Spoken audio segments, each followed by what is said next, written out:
Joder,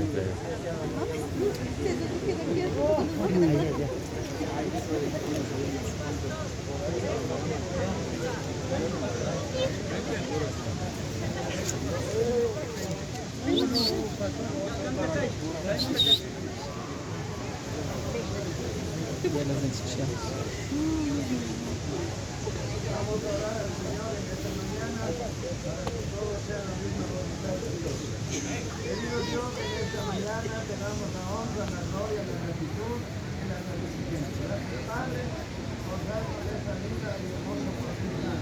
Vamos a cumplir con el mandato, con el parlamento, con la orden que tú has dejado a cada uno de nosotros.